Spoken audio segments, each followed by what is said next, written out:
नमस्कार। News night के एक और अंक में आप सभी दर्शकों का बहुत बहुत स्वागत है। मैं हूं असीम मिश्रा। न्यूज नाइट के आज के अंक में हम बात करेंगे अविश्वास प्रस्ताव पर लोकसभा में चल रही चर्चा की, साथ ही साथ न्यूज क्लिक के मामले में क्या है अपडेट, आपको विस्तार से बताएंगे। साथ ही साथ दोनों सदनों में हंगामे के बीच भी विधायी कामकाज लगातार निपटाए जा रहे हैं। आज कौन कौन से विधेयक हुए पारित, आपको विस्तार से बताएंगे, लेकिन शुरुआत करना चाहेंगे सबसे पहले हेडलाइंस के साथ।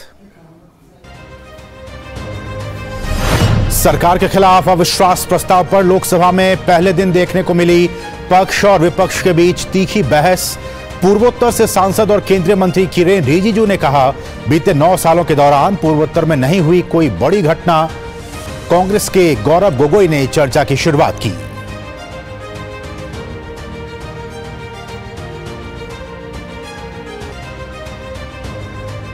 उच्च सदन राज्यसभा में हंगामे के चलते प्रश्नकाल और शून्यकाल हुआ बाधित। विधायी कामकाज के दौरान अंतर सेवा संगठन विधेयक, भारतीय प्रबंध संस्थान संशोधन विधेयक, नेशनल डेंटल कमीशन बिल और राष्ट्रीय नर्सिंग और मिडवाइफरी आयोग विधेयक हुआ पारित।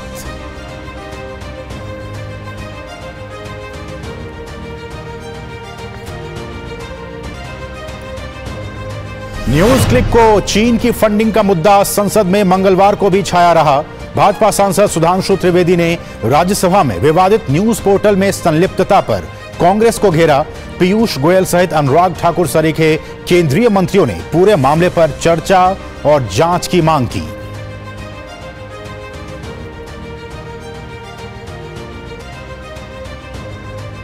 भाजपा बुधवार से भ्रष्टाचार, भाई भतीजावाद और वोट बैंक की राजनीति के खिलाफ चलाएगी देशव्यापी अभियान। 14 अगस्त को विभाजन विभीषिका दिवस मनाया जाएगा। संसद भवन परिसर में पीएम मोदी की अध्यक्षता में भाजपा संसदीय दल की हुई बैठक।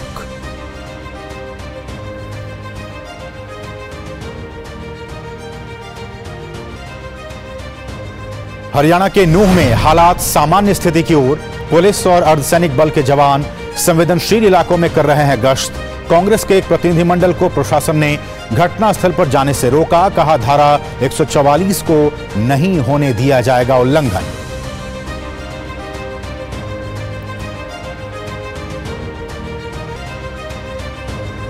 राष्ट्रपति ने पुडुचेरी यात्रा के दौरान ओरेविले में aspiring for super mind in the city of consciousness विषय पर एक सम्मेलन का किया उद्घाटन। कहा, महर्षि अरविंदो के विचार उन मुद्दों के लिए बहुत प्रासंगिक जिनका दुनिया आज के वक्त में कर रही है सामना।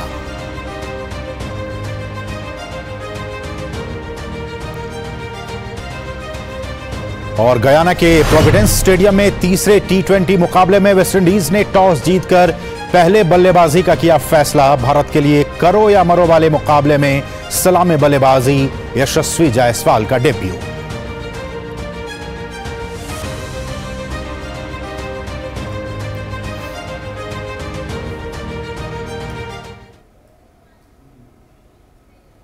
और अब सभी खबरें विस्तार से। विपक्ष की तरफ से सरकार के खिलाफ लाए गए अविश्वास प्रस्ताव पर मंगलवार को लोकसभा में कांग्रेस नेता गौरव गोगोई ने चर्चा की शुरुआत की।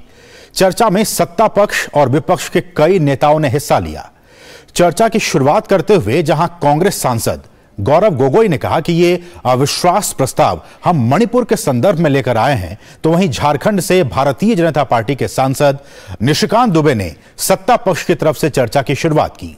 प्रस्ताव पर चर्चा के दौरान बीजेपी सांसद निशिकांत दुबे ने कांग्रेस पार्टी पर जमकर निशाना साधा। उन्होंने गांधी परिवार पर निशाना तो साधा ही, साथ ही उन्होंने कहा कि आप गरीब के बेटे के खिलाफ यह अविश्वास प्रस्ताव लाए हैं, जिसका जवाब जनता अगले साल 2024 में 400 सीटें लाकर बीजेपी को देगी।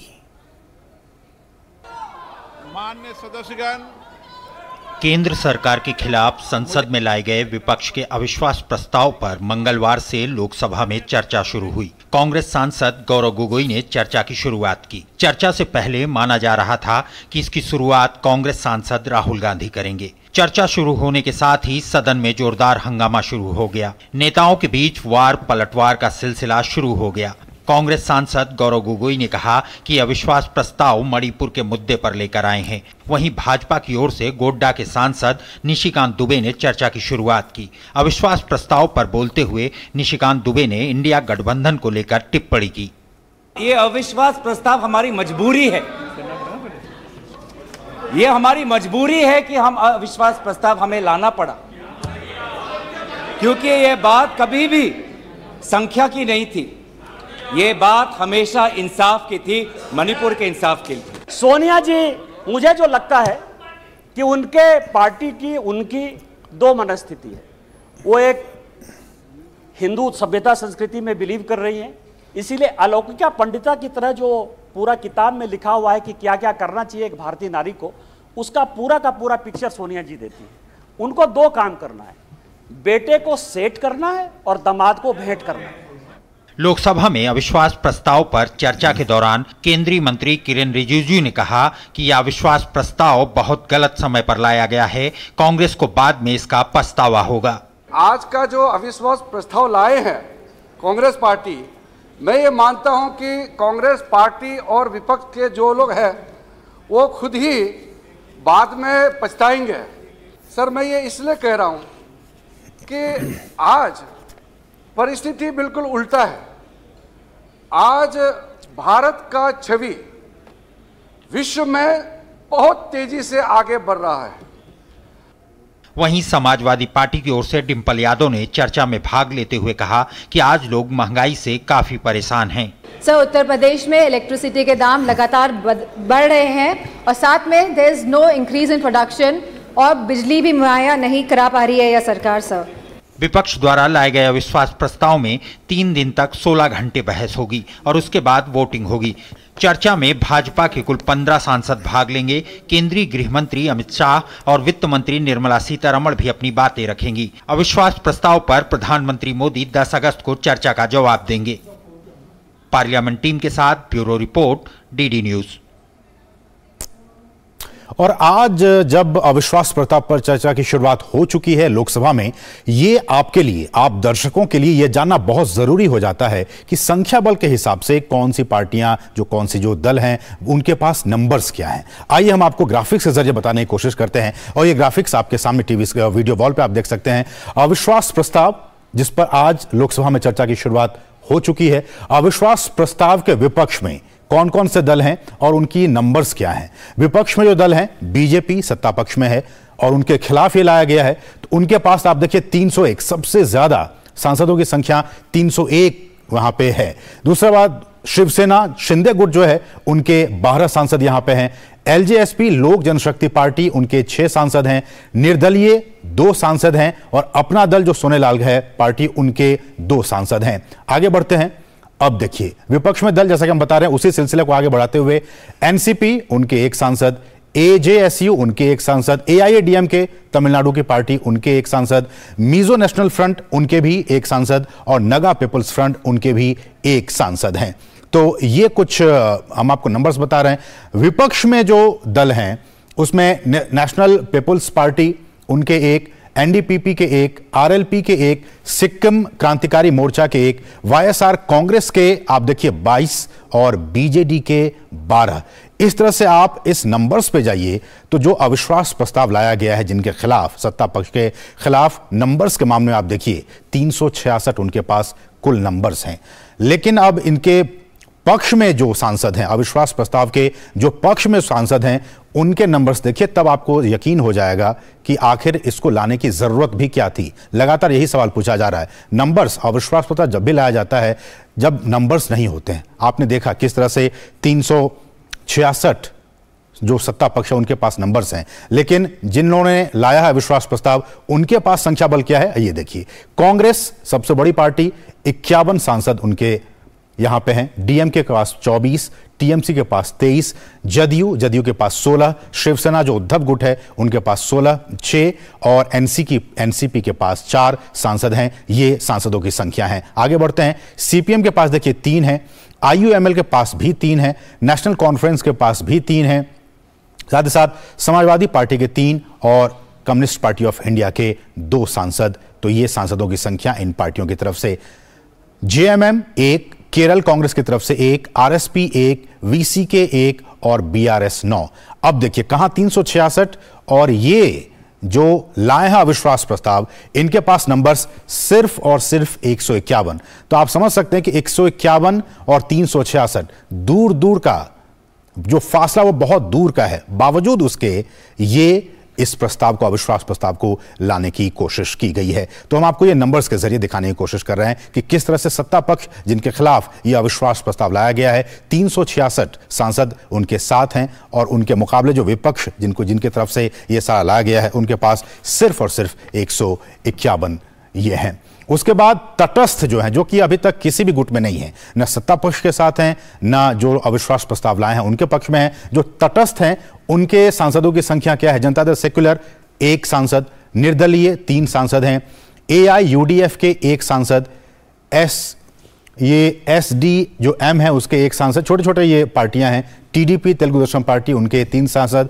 और आरएलपी इनके 1 सांसद हैं। तो ये कुछ जो पार्टियां हैं, शिरोमणि अकाली दल, इन्होंने भी किधर हैं ये इनका खाता नहीं खुला है, ये अपनी बात नहीं रखे हैं, 2 सांसद इनके, बसपा की तरफ से 9, एआईएमआईएम के 2 सांसद, बीआरएस के 9 सांसद और निर्दलीय 1 सांसद। तो तटस्थ जो दल हैं उनके भी अगर सांसदों की संख्या जोड़ ली जाए तो वो भी सिर्फ और सिर्फ 33 हैं। तो ये कुछ वस्तुस्थिति है, फिगर्स के जरिए हमने आपको बताने की कोशिश की कि ये कुछ स्थिति है कहां सत्ता पक्ष जिनके पास कुल अगर तमाम पार्टियों के सांसदों को जोड़ दिया जाए तो 366 आंकड़े के बल में, और जो विपक्षी पार्टियां हैं जिनके तरफ से ये अविश्वास प्रस्ताव आया है उनके पास सिर्फ और सिर्फ 151। तो 366 और 151।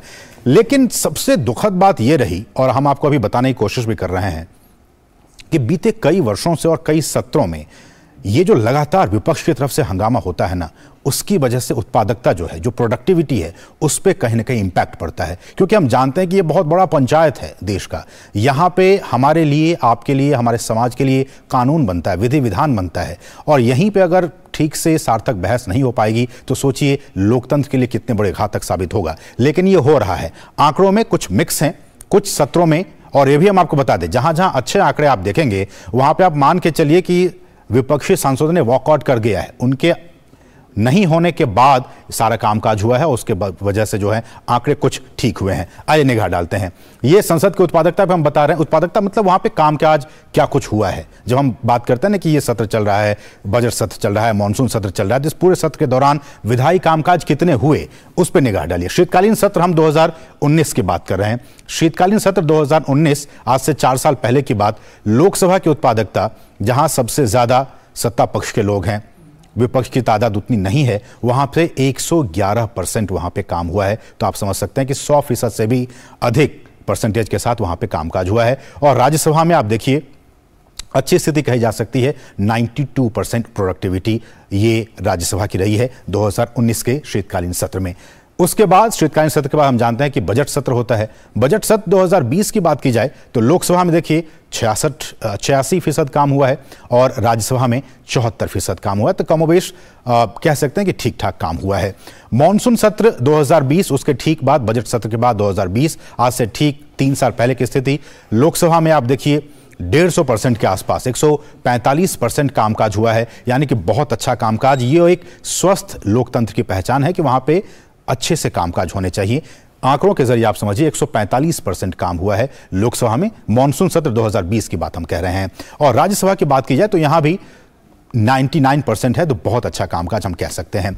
मैं आपको पहले कह चुका हूं कि ये स्थितियां तब होती हैं जब विपक्ष नहीं होता है, वॉकआउट कर जाता है किसी न किसी वजह से, और उसके बाद जो संसद की जो कार्यवाही है वो चलती रहती है, अहम विधायी कामकाज होते रहते हैं। इसलिए कामकाज हम कह सकते हैं कि ये ठीक ठाक है, कमोवेश अच्छी स्थिति है। बजट सत्र की बात की 2021 की, तो यहां पे लोकसभा 107% और राज्यसभा की 90%। फिर हम आगे बढ़ते हैं। मॉनसून सत्र 2021 की बात की जाए तो लोकसभा यहां देखिए कहां हम 145% की बात कर रहे थे और वो सीधे घट के 21% पे आ गया है। बहुत कम कामकाज हुआ। और वही हाल राज्यसभा के भी मात्र 29% कामकाज हुआ। मॉनसून सत्र 2021 की बात की जाए। उसके बाद शीतकालीन सत्र 2021, लोकसभा कुछ बेहतर कामकाज करते हुए 77% आप देख सकते हैं लोकसभा में कामकाज हुआ और राज्यसभा में मात्र 43%। आगे बढ़ते हैं। बजट सत्र 2022 की, पिछले साल बजट सत्र की बात की जाए, लोकसभा का कामकाज बहुत बढ़िया, शानदार, 123% आप देख सकते हैं। वहीं राज्यसभा का भी ठीक ठाक 90% यहां भी कामकाज हुआ है। मॉनसून सत्र 2022 की बात की जाए, यानी ठीक एक साल पहले की स्थिति, मॉनसून सत्र इस वक्त भी चल रहा है। लोकसभा 50% से भी कम, ओनली 47% कामकाज प्रोडक्टिविटी के लिहाज से, और राज्यसभा उससे भी कम, लोकसभा से भी ओनली 42% कामकाज यहां पे निष्पादित हुआ। और बीते साल का जो आखिरी सत्र होता, शीतकालीन सत्र, उसमें आप देखिए लोकसभा 88% अच्छा कामकाज हुआ और राज्यसभा 94%, उससे भी अच्छा कामकाज हुआ। और इस साल, जो जिस साल में हम इस वक्त बात करें 2023, उसमें लोकसभा की क्या कोई स्थिति है? लोकसभा में सिर्फ और सिर्फ, ये अच्छी फिगर्स नहीं है, सिर्फ 33% काम हुआ, ये इस साल के बजट सत्र की बात हम कह रहे हैं, और राज्यसभा में सिर्फ 24% काम हुआ। तो ये स्थिति है, मिक्स है, लेकिन हम आज इसी पर चर्चा कर रहे हैं कि ये जो स्थितियां बन रही हैं कि किस तरह से जो उत्पादकता है हमारी संसद की वो बढ़नी चाहिए। अभी आप देख लीजिए, जो ताज़ा मामला है वो अविश्वास प्रस्ताव का है, और आपको ये जानकर हंसी भी आएगी कि कहां सत्ता पक्ष के बाद हमने आपको दिखाया फिगर्स 366, और कहां विपक्ष के पास सिर्फ 151, बावजूद उसके वो अविश्वास प्रस्ताव ला रहे हैं। और अविश्वास प्रस्ताव जब एक बार आपने एक्सेप्ट कर लिया, लोकसभा अध्यक्ष ने एक्सेप्ट कर लिया, उसके बावजूद भी इतने दिनों तक लगातार हंगामा, और उसकी वजह से विधायी कामकाज जो है वो लगातार बाधित हो रहा है। इसकी प्रोडक्टिविटी आने वाले दिनों में पता चलेगी क्या कुछ रहा इस मॉनसून सत्र का। इसलिए आज हम इसी विषय पर बातचीत करेंगे कि अविश्वास प्रस्ताव वर्सेस बनाम विपक्षी अविश्वास। तो ये कुछ महत्वपूर्ण मुद्दे आज हम इसी विषय पर अपने खास मेहमानों से बातचीत करने वाले हैं कि किस तरह से हम अविश्वास प्रस्ताव की जब हम बात करते हैं उसको लेकर, और उसके वर्सेस में सत्ता पक्ष की तरफ से इसमें क्या कुछ कहा गया है। तो हम आज इस पे विशेष अपने खास मेहमानों से हम बातचीत करने वाले हैं, और इस खास चर्चा में, इस खास परिचर्चा में हमारे साथ दो बहुत ही खास मेहमान इस वक्त जुड़ चुके हैं। आज हम बात कर रहे हैं अविश्वास प्रस्ताव बनाम विपक्षी अविश्वास की।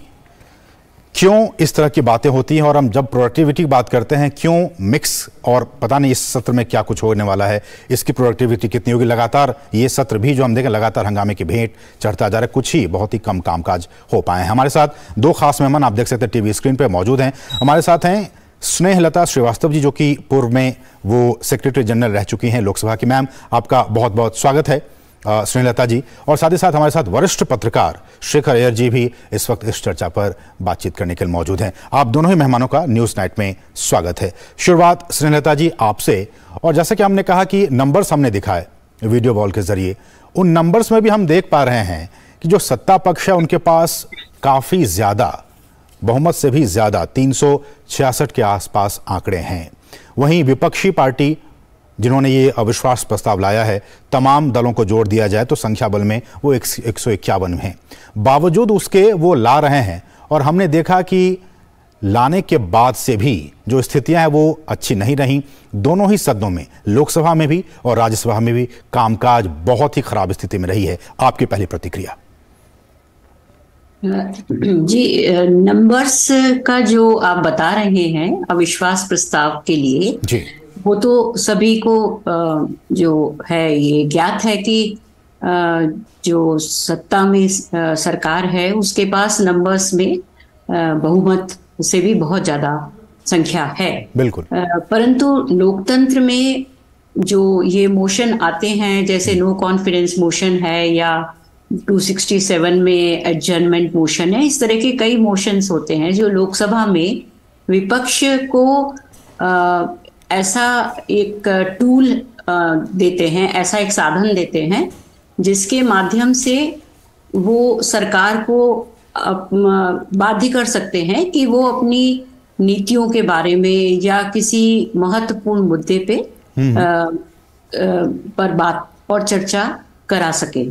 तो ये अविश्वास प्रस्ताव पहले भी लोकसभा में लाया गया है, और ये लोकतंत्र की मजबूती को दिखाता है। और कई बार तत्कालीन प्रधानमंत्रियों ने भी और वर्तमान प्रधानमंत्री जी ने भी कहा है कि आप अविश्वास प्रस्ताव लाइए, क्योंकि इससे सरकार अपनी जवाबदेही को जनता के सामने रख सकती है और विपक्ष की जो समस्याएं हैं ठीक है उनको भी सुन सकती है। लेकिन शेखर सर, मैं आपकी बातों पे लौटूंगा, लेकिन शेखर सर जो जिस बात का जिक्र स्नेहलता जी कर रही हैं कि ठीक है उनका एक अधिकार है, वो ला सकते हैं, लेकिन जब सरकार बार बार कह रही है, डे वन से कह रही है, पहले दिन से कह रही है कि आप कोई भी मुद्दा लाइए, हम किसी भी मुद्दे पर चर्चा करने के लिए तैयार हैं, बावजूद उसके इसको लाना और चर्चा कहां, हम तो देख रहे हैं दोनों ही सदनों में लगातार व्यवधान पैदा किए जा रहे हैं। ये किस तरह की राजनीति और ये किस तरह का लोकतंत्र?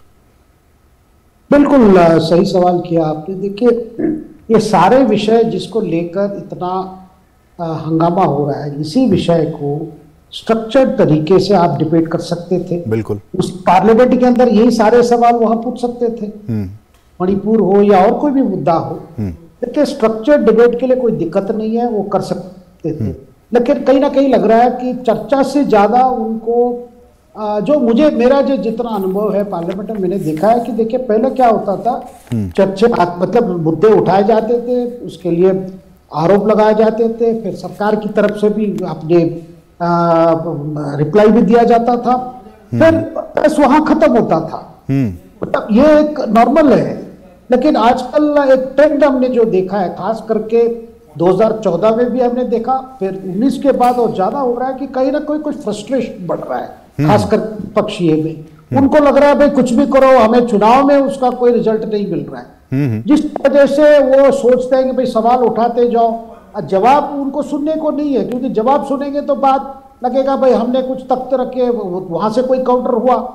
तो मुझे तो लग रहा है कि वो कुछ सुनना नहीं चाहते। देखिए, आज भी मैं आपको आज एक सदस्य की जो बातें उन्होंने रखी, मैं उसी को ये कर रहा हूँ। जैसे बिजू जनता दल के आज पिनाकी मिश्रा अपने पार्टी को स्टैंड को बताए। देखिए, वो तो एक ऑपोजिशन पार्टी है, पटनायक के नेतृत्व में वहां पे बीजेडी सरकार में चल रहा है, वहां पे वो उनका 5वीं टर्म चल रहा है मुख्यमंत्री। बिल्कुल। उन्होंने आज एक्सप्लेन किया, देखिए हमारे लिए बीजेपी कोई मित्र पार्टी नहीं है, वो विपक्ष पार्टी है, लेकिन हम मानते हैं कि ये समय नहीं है नो कॉन्फिडेंस मोशन की बात करने को। बिल्कुल। और दूसरी बात उन्होंने कहा, भाई चुनाव के टाइम में पार्टी पॉलिटिक्स करेंगे, बाकी समय में जिस तरह जो हमें करना चाहिए हमें करना चाहिए, जो विकास को लेकर, बाकी जो मुद्दे को लेकर, ये बात। दूसरी बात देखिए, बहुत इंपॉर्टेंट बात, मणिपुर की भी चर्चा की। उन्होंने कहा कि हमारा मतभेद हो सकता है सरकार के साथ ये मणिपुर को लेकर या कुछ, लेकिन जब ऑल पार्टी मीटिंग बुलाया गया, अमित शाह जी ने बहुत अच्छी तरीके से पूरा बताया क्या कहानी है मणिपुर में, शुरू से पिछले 40-50 साल से वहां क्या हो रहा है। वहां ऐसा आज अगर इस तरह की विस्फोट की अगर परिस्थिति बनी है, ये दोनों समुदाय के बीच में इस तरह की तनाव हुआ है, उसका बैकग्राउंड क्या है? ये कोई 8-9 साल में बनी हुई बात नहीं है। बिल्कुल। तो बीजेडी के सदस्य एक्सप्लेन कर रहे थे। मैं तो यही कहीं ना कहीं क्या विपक्ष को ये लग रहा है कि अगर सारे बातें रखा जाए, सारे पक्ष की बात रखा जाए, हो सकता है कि उनकी नैरेटिव को ये सूट ना करे।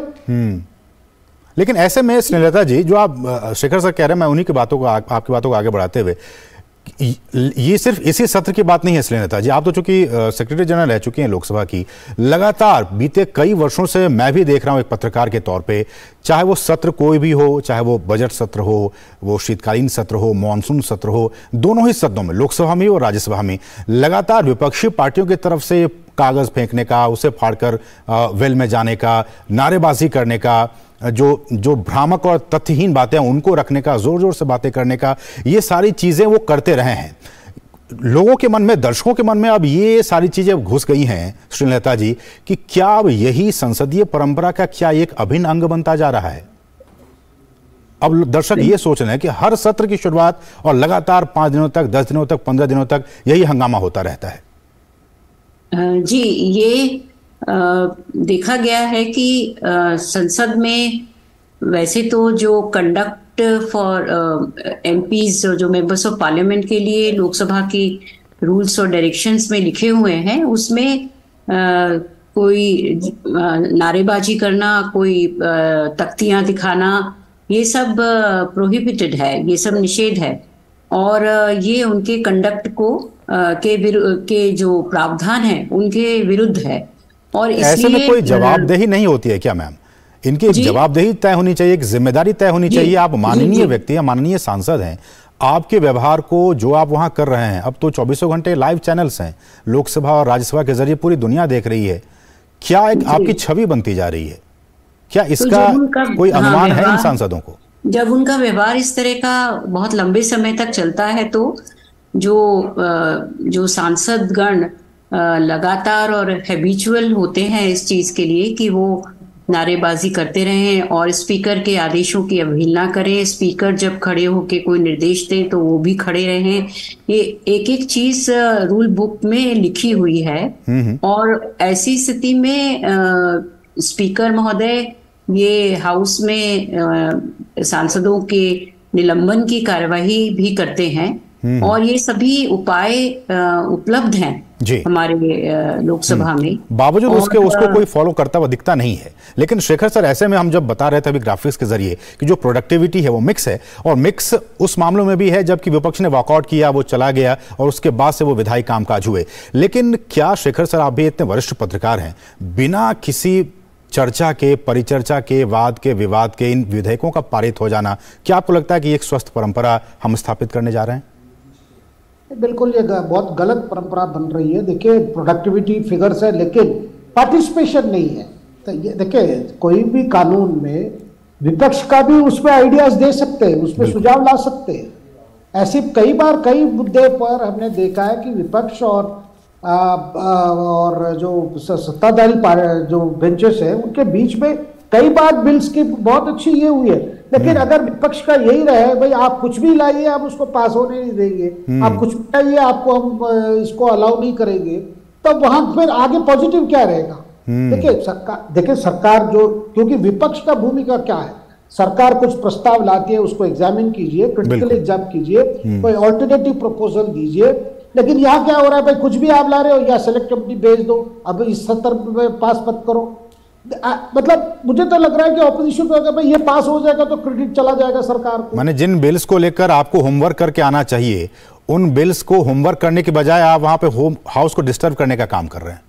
अब यही आपका होमवर्क हो गया है। देखिए, मैं तो कह रहा हूं कि ऑपोजिशन की ऐसी अच्छी मतलब एक अपॉर्चुनिटी है, भाई सरकार को सदन के अंदर बिना हंगामा आप गटकरे में खड़ा करिए ना सरकार को, कहिए ना कि भाई आप क्या बिल लाए, इसमें ये फ्लॉज है, ये लकुना है, बताइए।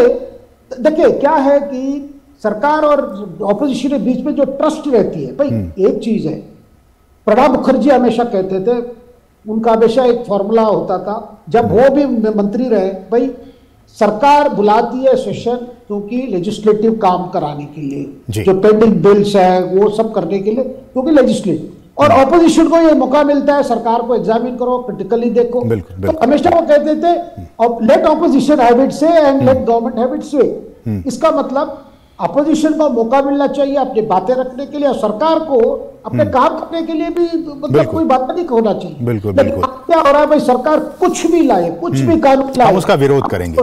बस विरोध करने के लिए विरोध किया जाता है। मुझे लगता है कि जो तस्वीरें उभर कर सामने आती है पूरे देश के सामने, ऐसा लगता है कि हर बिल का, हर विधेयक का बस विरोध करना है, विरोध करने के लिए ही विरोध करने की राजनीति की जाती है, जो कि एक अच्छे लोकतंत्र के लिए, एक मजबूत लोकतंत्र के लिए ये बिल्कुल भी अच्छी बात नहीं है। समय इतना ही है। बहुत बहुत शुक्रिया स्नेहलता मैम आपका हमारे साथ जुड़ने के लिए, और शेखर सर आपका बहुत बहुत शुक्रिया हमारे साथ इस खास कार्यक्रम में जुड़ने के लिए। तो ये बहुत ही दुखद बात है, लेकिन हम ये उम्मीद करें कि आने वाले दिनों में जो विपक्ष है, जो सांसद है, वो अपनी जिम्मेदारियों को समझेंगे और जिस तरह का वो बिहेवियर करते हैं सदन में, उससे वो बाज आएंगे और संसदीय कार्यवाही जो है वो उसको सुचारू तरह से चलने देंगे।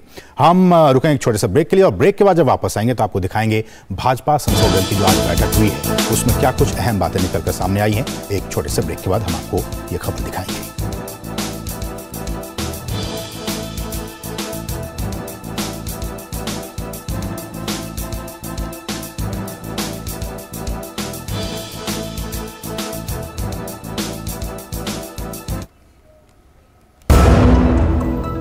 होंगे बच्चे स्वस्थ भले, भूलेगा बचपन, इन्हें पिलाओ मुगली घुट्टी 555। गोल्डी छोले मसाले, जहाँ जाए रिश्ते बनाए, जहाँ जाए रिश्ते बनाए, गोल्डी मसाले।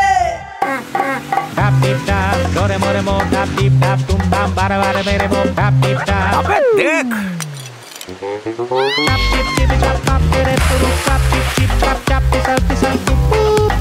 अरे बेटा बच के।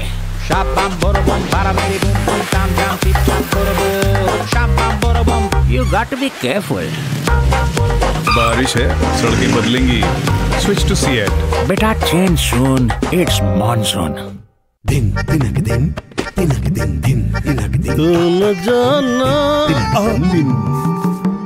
अरे गोविंदा जी, आप यहाँ? हाँ बबुआ, हम यहाँ। पर तुम क्या छुपा रहे हो वहाँ? कुछ भी तो नहीं। जब दांत खाज की खुजली पे ना हो काबू तो उसे गमछे से नहीं छुपाते बाबू। तो फिर उसे भगाए कैसे? जालिम लोशन लगाकर दांत खाज की खुजली एक्जिमा जड़ से निकाले। अभी खरीदे जालिम लोशन। और ब्रेक के बाद आपका फिर से स्वागत है। बढ़ेंगे दूसरी अहम खबरों की तरफ। लोकसभा में अविश्वास प्रस्ताव से पहले पीएम मोदी की अध्यक्षता में आज भाजपा सांसदों की एक बहुत ही महत्वपूर्ण बैठक हुई।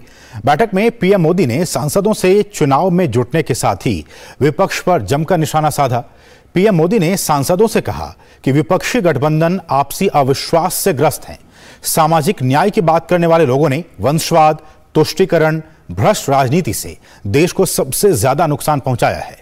इस दौरान पीएम ने सांसदों से भाजपा की नीतियों को घर घर पहुंचाने का भी आह्वान किया।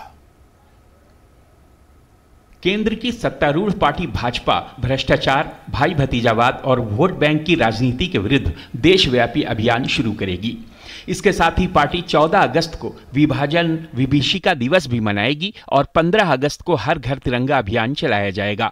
ये सभी अभियान संसद भवन परिसर में प्रधानमंत्री नरेंद्र मोदी की अध्यक्षता में भारतीय जनता पार्टी संसदीय दल की बैठक में तय किए गए।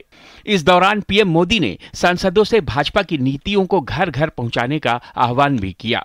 9 अगस्त 2023 को जो हमें एक अभियान चलाना है,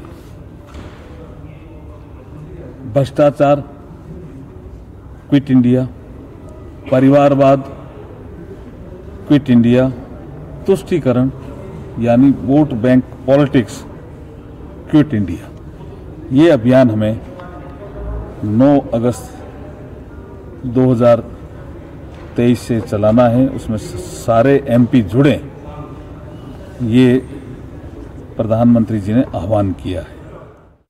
बैठक में अविश्वास प्रस्ताव पर पार्टी की रणनीति पर चर्चा की गई। अर्जुन राम मेघवाल ने बताया कि घमंडिया गठबंधन अविश्वास प्रस्ताव लेकर आया है, जबकि सरकार के पास बहुमत है और ये समझ से परे है कि ये प्रस्ताव क्यों लाया गया है। नो कॉन्फिडेंस मोशन जैसे आपको पता है कि ये घमंडिया गठबंधन लेकर के आया है और इस घमंडिया गठबंधन की ये भावना है कि हम आपस में एक हैं क्या, अदरवाइज हमारे पास तो बहुमत है। ये क्यों नो कॉन्फिडेंस मोशन लेके आए हमारी समझ में नहीं आया, लेकिन शायद उनके मन में ये है कि हम एक हैं क्या, इसकी वो टेस्टिंग करना चाहते हैं। एक टेस्टिंग उन्होंने कल राज्यसभा में भी की और राज्यसभा के फ्लोर पे जो भाषण हुए उससे पता चल गया कि वो कोई मजबूत ग्राउंड पे नहीं थे। साथ ही संसदीय कार्य राज्य मंत्री ने बताया कि बैठक के दौरान हर गांव से अमृत कलश यात्रा निकालने का फैसला लिया गया है। उन्होंने कहा कि 2047 तक भारत को विकसित भारत बनाने के लिए शपथ पत्र के जरिए हर घर से संपर्क किया जाएगा। ब्यूरो इनपुट के साथ शैलेंद्र मिश्र और राजेश राज की रिपोर्ट, डीडी न्यूज। और संसद के दोनों ही सदनों में आज भी हंगामा देखने को मिला। हंगामे के बीच ही सरकार ने कई अहम विधायी कामकाज भी निपटाए। एक तरफ जहां राज्यसभा में अंतर सेवा संगठन कमांड कंट्रोल और अनुशासन बिल 2023 पारित हो गया, वहीं भारतीय प्रबंध संस्थान संशोधन विधेयक 2023 भी पारित हो गया। वहीं नेशनल डेंटल कमीशन बिल 2023 और राष्ट्रीय नर्सिंग और मिडवाइफरी आयोग विधेयक 2023 भी पास हो गया। हालांकि बार बार हुए व्यवधान के चलते राज्यसभा में शून्यकाल और प्रश्नकाल नहीं चल सका। राज्यसभा में दोपहर बाद कामकाज सुचारू रूप से चला और कई महत्वपूर्ण विधेयक सदन से पारित हुए। इन विधेयकों में सबसे पहले अंतर सेवा संगठन कमांड कंट्रोल और अनुशासन बिल 2023 रक्षा मंत्री राजनाथ सिंह द्वारा सदन में रखा गया। रक्षा मंत्री राजनाथ सिंह ने कहा कि इस बिल के पारित होने से हमारी तीनों सेनाएं बेहतर समन्वय के साथ काम करेंगी। उन्होंने कहा कि यह विधेयक किसी अंतर सेना संगठन में अनुशासन बनाए रखने के लिए त्वरित कार्रवाई का प्रावधान करता है। वर्तमान में जो वैश्विक परिस्थितियां हमारे सामने हैं उसको ध्यान में रखते हुए हमारी सेनाओं का सशक्त होना यह आवश्यक है। तो अपनी सेनाओं को सशक्त करने की दृष्टि से ही यह बिल लाया गया है। बेहतर ज्वाइंटनेस होनी चाहिए और साथ ही साथ इंटीग्रेशन भी बेहतर होना चाहिए और हमारी सेनाएं वांछित जो परिणाम हैं उनको हासिल करने की दिशा में तेजी से आगे बढ़ सके, यह इस बिल का मुख्य उद्देश्य है। राज्यसभा में भारतीय प्रबंध संस्थान संशोधन विधेयक 2023 भी पारित कर दिया गया। नए बिल के अनुसार राष्ट्रपति को IIM का विजिटर बनाया गया है। उनके पास कामकाज का ऑडिट करने, पूछताछ करने का आदेश देने के साथ साथ निदेशक के साथ इसके बोर्ड के अध्यक्षों को नियुक्त करने या हटाने की शक्तियां भी होंगी। हमने इसको बाकी सेंट्रल यूनिवर्सिटी, IIT, NIT, आइजर की इक्विवेलेंट IIM को भी हमने विजिटर्स नॉमिनी आज बोर्ड ऑफ द गवर्नर की चेयरमैन, डायरेक्टर नियुक्ति की प्रक्रिया और उन पे डिसिप्लिनरी एक्शन अगर आवश्यकता है तो लेने की समानता है इस बोर्ड में, इसमें हमने प्रपोज किया है। केंद्रीय मंत्री मनसुख मांडविया ने नेशनल डेंटल कमीशन बिल 2023 और राष्ट्रीय नर्सिंग और मिडवाइफरी आयोग विधेयक 2023 एक साथ चर्चा और पारित कराने के लिए राज्यसभा में रखे। बिल का उद्देश्य नर्सिंग और मिडवाइफरी पेशेवरों द्वारा शिक्षा और सेवाओं के मानकों के विनियमन और रखरखाव का प्रावधान करना है। साथ ही राष्ट्रीय दंत चिकित्सा आयोग विधेयक 2023 का उद्देश्य देश में दंत चिकित्सा के पेशे को विनियमित करना है और किफायती दंत चिकित्सा शिक्षा प्रदान करना भी है। मैं अपेक्षा करता हूं कि दोनों बिल आने वाले समय की मांग को पूरा करने के लिए है। मेडिकल एजुकेशन का हमारे देश की वर्तमान रिक्वायरमेंट को भी पूरा करना है, देश की भविष्य की रिक्वायरमेंट को भी पूरा करना है। क्वालिटी एजुकेशन हमें हेल्थ सेक्टर में प्रोवाइड करना है, स्थापित हितों से देश को मुक्ति दिलाना है। एक पारदर्शी एजुकेशन हेल्थ सेक्टर में हो, उसके लिए जो हमने बदलाव शुरू किया है उसकी श्रेणी में ये तीसरा और चौथा बदलाव है। फार्मेसी कमीशन भी पांचवा बदलाव के रूप में आएगा ताकि एजुकेशन की सिनर्जी बनी रहेगी, पारदर्शिता से इस सेक्टर में एजुकेशन होगा। राज्यसभा में सदन की शुरुआत होते ही मणिपुर मुद्दे पर विपक्ष का हंगामा देखने को मिला और बार बार हुए व्यवधान के चलते शून्यकाल और प्रश्नकाल नहीं चल सका। ऋषि कुमार के साथ राजेश राज, DD न्यूज, दिल्ली। और वहीं राज्यसभा में सोमवार का पूरा दिन दिल्ली सेवा बिल के नाम पर समर्पित रहा। गुरुवार को लोकसभा से पारित होने के बाद इस बिल को राज्यसभा में पेश किया गया था, जहां पूरे दिन इस पर चर्चा हुई और आखिरकार ये बिल पारित हो गया। दिल्ली सेवा बिल के पक्ष में जहां 131 वोट पड़े तो इसके विरोध में विपक्षी सांसदों की ओर से सिर्फ 102 वोट ही पड़े। Shri Amit Shah to move that the bill be passed. Delhi सेवा बिल राज्यसभा से 102 के मुकाबले 131 सांसदों के समर्थन से पारित हो गया। इस दौरान सदन में तीखी बहस देखने को मिली।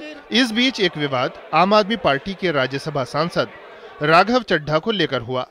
उन पर आरोप लगा कि उन्होंने बिना सांसदों की सहमति के उनका नाम सेलेक्ट कमेटी को सौंप दिया। केंद्रीय गृह मंत्री अमित शाह ने भी इस मसले को उठाया। साथ ही कई सांसदों ने भी राज्यसभा चेयरमैन से इसकी शिकायत की। इस पर आसन ने जांच का आश्वासन दिया। Rule 72(2) sir, just one second. 72(2) it says no member shall be appointed to a select committee if he is not willing to serve on the committee. The mover, and I repeat again, the mover shall ascertain whether a member proposed to be named by him is willing to serve on the committee. Sir, no such discussion has been done by me. Thank you. My name has been taken without my permission, Dr. sir. Susmit Patra This is a matter of privilege. How did I name come on there? Take your case. I do not understand. आम Aadmi party के राज्यसभा सदस्य राघव चड्ढा के इस व्यवहार की सत्तारूढ़ भाजपा ने आलोचना की है। भाजपा ने राघव चड्ढा के खिलाफ कार्रवाई की मांग की है। नियम और संविधान की भावना दोनों के अनुसार सही नहीं था, तो मेरे विचार से ये बहुत स्वाभाविक सी बात है। ये तो मैं कह रहा हूं संसद का विषय छोड़ दीजिए, कोई आपकी जानकारी के बगैर आपका नाम कहीं कोट कर दे, कौन कह रहा है कि साहब ये नियम के अनुसार सही नहीं है? भाई कल के दिन कोई कहेगा साहब नियम में कहां लिखा है कि आपकी कंसेंट देनी चाहिए। मेरे विचार से सर्वथा अनुचित है और ये एक बार फिर आम आदमी पार्टी की जो बाल सुलभ उच्छृंखलता है, the childish approach of Aam Aadmi Party which is been consistently proved in the last 1 decade, उसी की तरफ आता है। इस बीच राघव चड्ढा ने कहा कि जब इस मामले में उन्हें विशेषाधिकार समिति नोटिस भेजेगी तो वो जवाब दे देंगे। वहीं आपके एक और सांसद सुशील गुप्ता ने कहा कि हो सकता है कि राघव चड्ढा ने अच्छे विश्वास से उनके नाम लिखे हों। जब भी सेलेक्ट कमेटी बनती है तो हर मेजर पॉलिटिकल पार्टी के सांसद का व्यू उसके अंदर लिया जाता है और उसकी बात की जाती है। ये कहते हैं जी हमारे सिग्नेचर नहीं कराए, हमारे फोर्स सिग्नेचर कर दिए, एक झूठा फ्रॉड कर दिया, इसमें सिग्नेचर की रिक्वायरमेंट नहीं होती। हो सकता है कि गुड फेथ के अंदर राघव ने उनके नाम लिखे कि ये बीजेपी के सांसद भी इसमें होने चाहिए, कांग्रेस के सांसद भी होने चाहिए। ये सारा विवाद उस समय पैदा हुआ जब राज्यसभा ने दिल्ली सेवा विधेयक को सदन की प्रवर समिति को भेजने के विपक्ष के प्रस्ताव को ध्वनिमत से खारिज कर दिया। तब चर्चा का जवाब दे रहे गृह मंत्री अमित शाह ने कहा कि 2 सदस्यों ने बताया है कि उन्होंने आप सांसद राघव चड्ढा द्वारा प्रदत्त चयन समिति का हिस्सा बनने के प्रस्ताव पर हस्ताक्षर नहीं किए हैं। उन्होंने कहा कि ये जांच का विषय है कि प्रस्ताव पर हस्ताक्षर कैसे हो गए और ये विशेषाधिकार का मामला है। राज्यसभा के उपसभापति हरिवंश ने कहा कि 4 सांसदों ने उन्हें लिखा है कि उनकी ओर से कोई सहमति नहीं दी गई और मामले की जांच की जाएगी। Bureau report, DD news. बढ़ेंगे आगे एक छोटे से ब्रेक के लिए और ब्रेक के बाद जब वापस आएंगे तो आपको दिखाएंगे न्यूज क्लिक पर मचे सियासी घमासान से जुड़ी कुछ अहम खबरें। आप देखते रहिए न्यूज नाइट।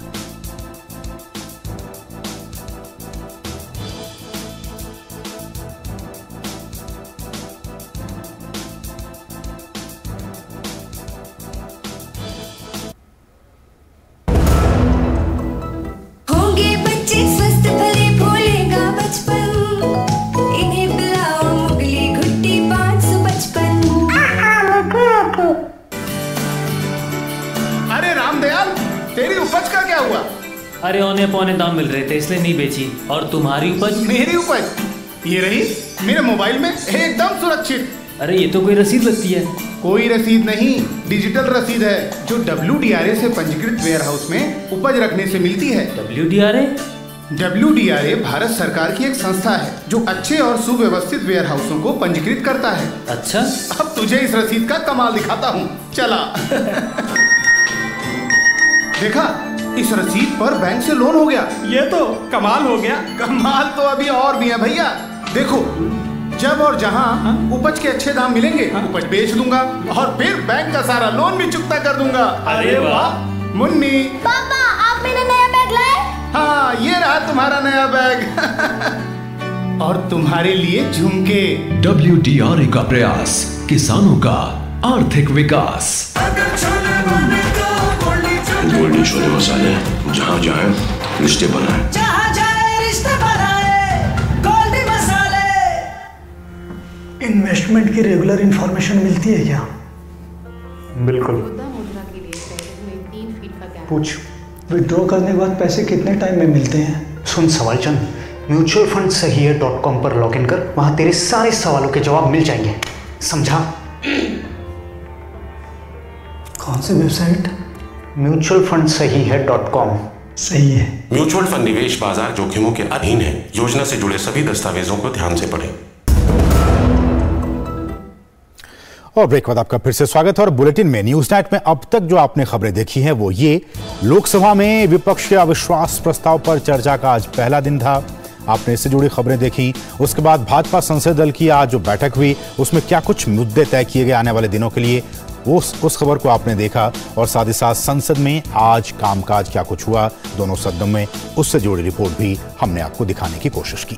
तो ये 3 अहम खबरें अभी तक आपने न्यूज नाइट में देखी है।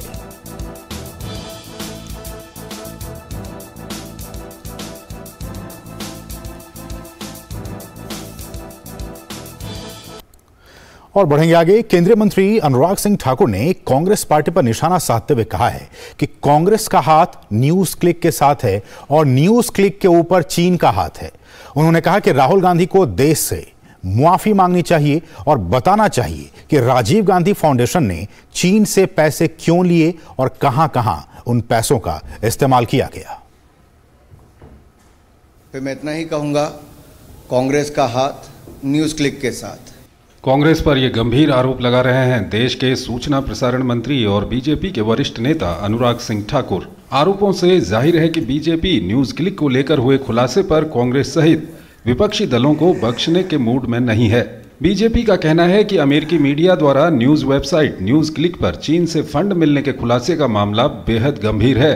सोमवार को बीजेपी सांसद निशिकांत दुबे ने लोकसभा में ये मामला उठाया था, तो मंगलवार को पार्टी के वरिष्ठ नेता और सांसद सुधांशु त्रिवेदी ने राज्यसभा में ये मुद्दा उठाया और इसे देश की सुरक्षा के लिए एक गंभीर खतरा बताया। As a very severe thing has appeared in a foreign media, that is in New York Times there has been a news that under the investigation in United States there are certain things which has come that which is being used on propaganda against India, and that too from the backhand from the Chinese Communist Party।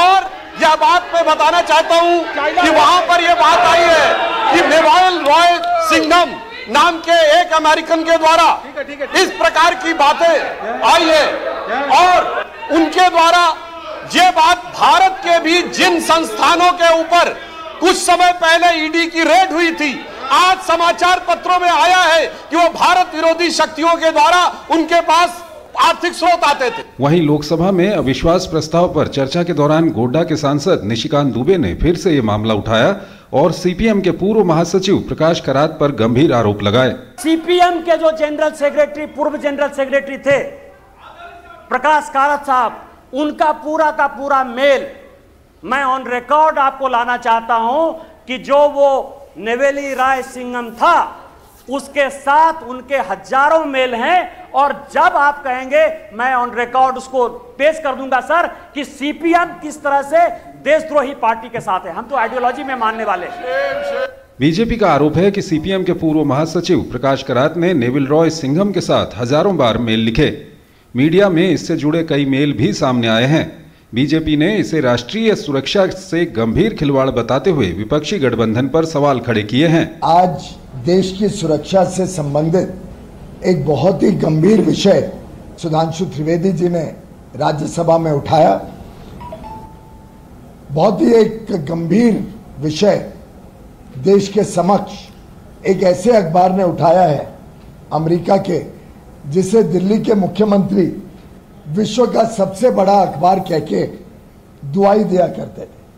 उसी अखबार ने पर्दाफाश किया है इस घमंडिया गठबंधन के नेताओं का, जिनके रिश्ते कम्युनिस्ट पार्टी ऑफ चाइना के साथ आज सबके सामने आए।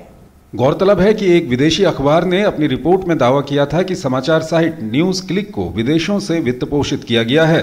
रिपोर्ट में यह भी दावा किया गया है कि साल 2021 में जब भारत की जांच एजेंसियों ने मनी लॉन्ड्रिंग के पुख्ता सबूतों के आधार पर न्यूज क्लिक के खिलाफ जांच शुरू की थी, तो उस वक्त कांग्रेस और दूसरे दलों ने प्रेस फ्रीडम के नाम पर इसका बचाव किया था। 2 साल पहले ईडी की जांच में पता चला था कि न्यूज क्लिक को चीन सहित विदेशों से लगभग 38 करोड़ रुपए की फंडिंग मिली थी। जांच में यह भी पता चला कि अमेरिकी करोड़पति नेविल रॉय सिंघम की ओर से लगातार न्यूज क्लिक को फंडिंग की गई थी। नेविल रॉय सिंघम पर चीन की कम्युनिस्ट पार्टी के साथ संबंधों पर लगातार आरोप लगते रहे हैं। आरोप है कि नेविल राज सिंघम चीन के राजनीतिक एजेंडे को आगे बढ़ाते हैं और इसके लिए उन्होंने भारत में भी न्यूज क्लिक को फंडिंग की। ब्यूरो इनपुट के साथ शैलेंद्र मिश्र की रिपोर्ट, डीडी न्यूज। बढ़ेंगे आगे। राष्ट्रपति द्रौपदी मुर्मू ने कहा है कि एक दिव्य मन, एक शुद्ध मन होता है। यह सबकी उन्नति, एकता और विकास के बारे में सोचता है। उन्होंने यह भी कहा कि महर्षि अरविंदो द्वारा प्रतिपादित विचार उन मुद्दों के लिए बहुत प्रासंगिक हैं जिनका दुनिया आज सामना कर रही है।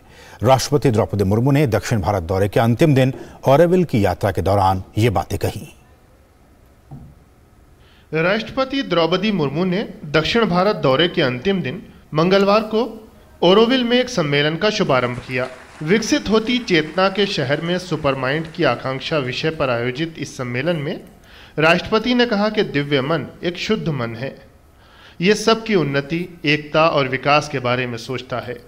राष्ट्रपति ने कहा कि जब जागृत दिमाग एक साथ आते हैं और समान लक्ष्यों की दिशा में काम करते हैं तो अकल्पनीय परिणाम प्राप्त किए जा सकते हैं। Sri Aurobindo believed that supermind can enable human beings to transform into divine beings. He gave the philosophy that supramental consciousness has the power to make this material world divine. राष्ट्रपति ने कहा कि महर्षि अरबिंदो द्वारा प्रतिपादित विचार उन मुद्दों के लिए बहुत प्रासंगिक हैं जिनका दुनिया सामना कर रही है। यह आदर्श दुनिया को रहने के लिए एक सामंजस्यपूर्ण और शांतिपूर्ण जगह बनाने में मदद कर सकते हैं। On India's independence, Sri Aurobindo gave an important speech outlining his dreams for the country and humanity. He dreamed of passing on the spiritual gift of India to the world. राष्ट्रपति मुर्मू ने श्री अरबिंदो आश्रम का भी दौरा किया। राष्ट्रपति ने मातृ मंदिर के दर्शन किए। मातृ मंदिर की विशेष वास्तुकला दुनिया भर में मशहूर है। राष्ट्रपति ने यहां आने पर खुशी व्यक्त की। Bureau report, DD news.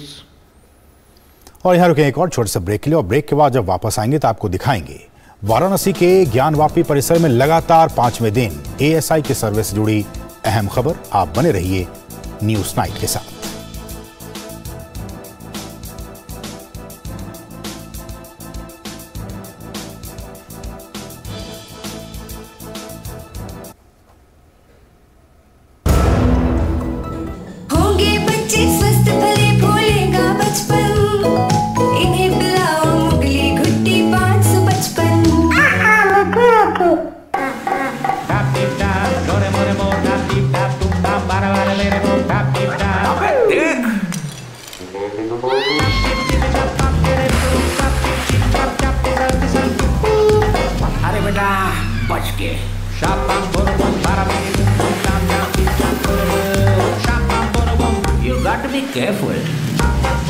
बारिश है, सड़कें बदलेंगी। Switch to C eight. बेटा change soon, it's monsoon. Goldiee छोले मसाले, जहाँ जाए रिश्ते बनाए। जहाँ जाए रिश्ते बनाए, गोल्डी मसाले। दिन दिन दिन दिन दिन दिन दिन जाना। अरे गोविंदा जी, आप यहाँ? हाँ बबुआ, हम यहाँ। पर तुम क्या छुपा रहे हो वहाँ? कुछ भी तो नहीं। जब दांत खाज की खुजली पे ना हो काबू तो उसे गमछे से नहीं छुपाते बाबू। तो फिर उसे भगाए कैसे? जालिम लोशन लगाकर दांत खाज की खुजली एक्जिमा जड़ से निकाले। अभी खरीदे जालिम लोशन। और ब्रेक के बाद आपका फिर से स्वागत है, और अब बात करेंगे ज्ञानवापी परिसर में क्या कुछ चल रहा है उसको लेकर। वाराणसी के ज्ञानवापी परिसर में मंगलवार को लगातार 5वें दिन एएसआई का सर्वे जारी रहा। भारतीय पुरातत्व सर्वे की टीम ने परिसर में वैज्ञानिक सर्वेक्षण जारी रखा। वाराणसी की अदालत के आदेश पर हो रहे इस सर्वे की रिपोर्ट 2 सितंबर तक कोर्ट में जमा करानी जानी है। सर्वे का काम सुचारू रूप से हो रहा है। एएसआई के विशेषज्ञ विभिन्न उपकरणों की सहायता से परिसर के अलग अलग हिस्सों का अध्ययन कर रहे हैं। सर्वे का काम बुधवार को भी जारी रहेगा।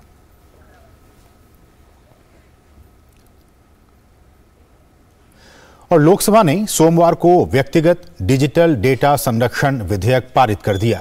इसका मकसद भारतीयों के व्यक्तिगत डिजिटल डेटा की सुरक्षा करना है।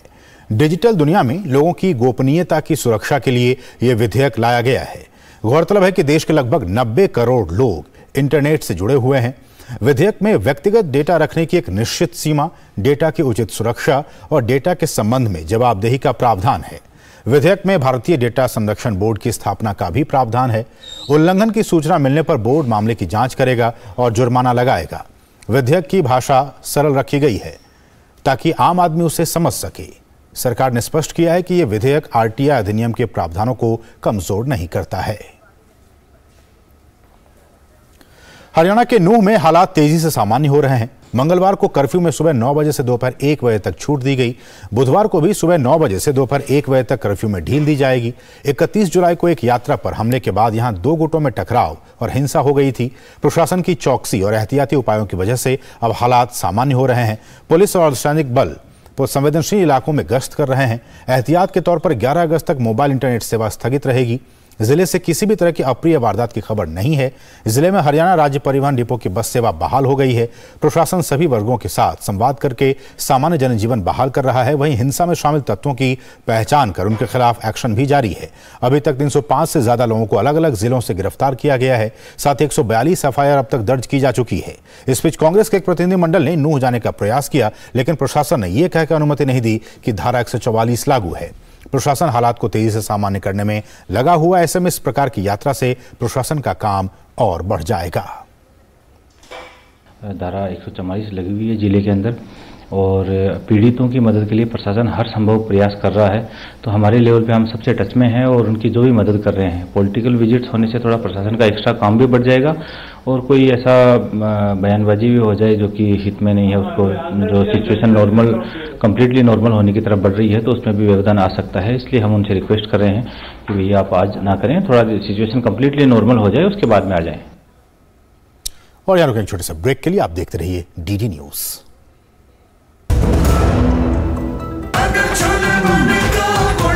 गोल्डी छोले मसाले जहाँ जाए रिश्ते बनाए, जहाँ जाए रिश्ते बनाए, गोल्डी मसाले। इन्वेस्टमेंट की रेगुलर इंफॉर्मेशन मिलती है क्या? बिल्कुल। पूछ। विड्रॉ करने के बाद पैसे कितने टाइम में मिलते हैं? सुन सवाल चंद, म्यूचुअल फंड सही है .com पर लॉग इन कर, वहां तेरे सारे सवालों के जवाब मिल जाएंगे, समझा? कौन सी वेबसाइट? म्यूचुअल फंड सही है .com। सही है। म्यूचुअल फंड निवेश बाजार जोखिमों के अधीन है। योजना से जुड़े सभी दस्तावेजों को ध्यान से पढ़ें। और ब्रेक बाद आपका फिर से स्वागत है। कुछ दूसरी अहम राष्ट्रीय खबरें आप देखिए फटाफट अंदाज में और हमें दीजिए अनुमति। नमस्कार। पुणे की एक विशेष अदालत ने पुणे आतंकी मॉड्यूल मामले की जांच महाराष्ट्र एटीएस से राष्ट्रीय जांच एजेंसी एनआईए को स्थानांतरित कर दी है। मामले में अब तक 5 आरोपियों को गिरफ्तार किया जा चुका है। यूपी, उत्तराखंड सहित 6 राज्यों में उपचुनाव की घोषणा कर दी गई है। चुनाव आयोग ने बताया कि सभी 6 राज्यों में 5 सितंबर को मतदान होंगे, जबकि नतीजों की घोषणा 8 सितंबर को की जाएगी। केंद्रीय जांच एजेंसी ईडी ने झारखंड के मुख्यमंत्री हेमंत सोरेन को समन जारी किया है। सीएम सोरेन को अवैध खनन मामले में समन जारी किया गया है। इस मामले में करीब 1000 करोड़ रुपए के खनन घोटाले का आरोप है। सोरेन के करीबी पंकज मिश्रा को ईडी पहले ही इस केस में गिरफ्तार कर चुकी है। न्यायमूर्ति सुभाषीष तालपात्रा ने आज ओडिशा हाईकोर्ट के 33वें मुख्य न्यायाधीश के रूप में शपथ ली है। ओडिशा के राज्यपाल प्रोफेसर गणेशी लाल ने उन्हें शपथ दिलाई। देश के विभिन्न भागों में हाल की बाढ़ से हुए नुकसान के आकलन के लिए गृह मंत्रालय की पहल के तहत एक केंद्रीय दल ने आज पंजाब के मोहाली जिले के बाढ़ग्रस्त गांवों का दौरा किया।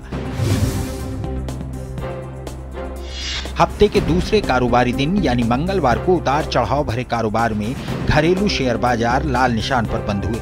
सेंसेक्स 106.98 अंक यानी 0.16% की गिरावट के साथ 65,846.50 अंक पर बंद हुआ। निफ्टी में भी 26.45 अंक यानी 0.13% की गिरावट दर्ज की गई। निफ्टी दिन के अंत में 19,570.85 अंक पर बंद हुआ। टेस्ला मोटर्स के मुख्य कार्यकारी अधिकारी एलन मस्क ने भारतीय मूल के वैभव तनेजा को अमेरिका की इलेक्ट्रिक कार कंपनी टेस्ला का नया मुख्य वित्त अधिकारी नियुक्त किया। तनेजा मुख्य लेखा अधिकारी के अपने वर्तमान पद के अलावा सीएफओ का काम भी संभालेंगे।